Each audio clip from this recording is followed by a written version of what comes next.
नमस्कार दोस्तों, मेरा नाम विवेक कुमार है और स्वागत है हमारे एक और नए ब्लॉग में। हम आपको सुनाते हैं हिंदुत्व और आरएसएस की बारे में, देश का योगदान, देश में उनका क्या योगदान रहा, किस तरह से हमारी बाहरी ताकतों, आतंकवाद, कश्मीर अलगाववाद और भी तमाम देश विरोधी ताकतों से किस तरह उन्होंने लड़ाई लड़ी और देश के लिए योगदान दिया। तो इसी क्रम में आज हम एक सब्जेक्ट पे बात करेंगे जो है मूल निवासी बनाम बाहरी का झूठा विचार।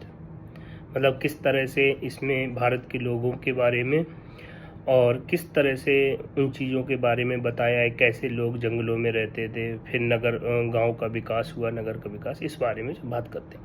आज कुछ देशी और विदेशी ताकतें एक नया भ्रम फैलाने में लगे हैं कि भारत में के कुछ लोग मूल निवासी हैं और कुछ बाहरी हैं।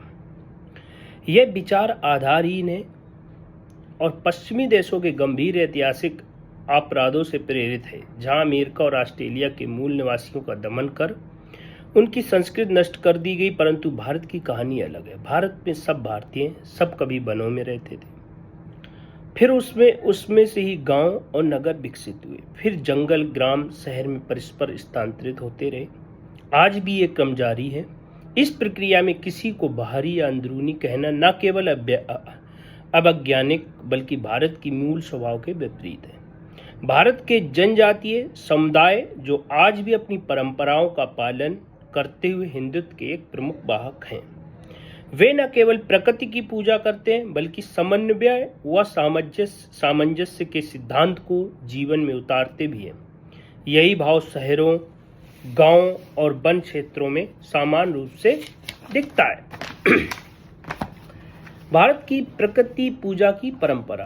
तो जो हम प्रकृति की पूजा करते हैं उसकी क्या परंपरा है, उसके क्या फायदे हैं, इसमें हम बताएंगे।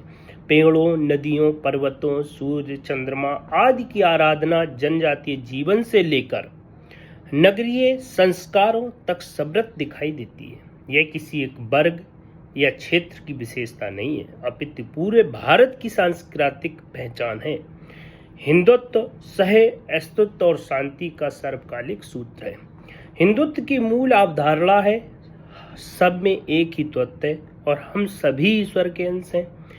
जब यह भाव मन में होता है तो हम एक दूसरे के सुख दुख में सहभागी होते हैं, एक दूसरे की भलाई सोचते हैं और साथ रहने की भावना में बन जाते हैं। आज जब पूरी दुनिया संघर्षों से घिरी हुई है, धर्म, विचारधाराओं, अधिकारों, पर्यावरण इत्यादि के नाम पर हो रहे इन विवादों के समाधान के लिए हिंदुत्व का सह अस्तित्व का मार्ग शांति में समाधान प्रस्तुत करता है।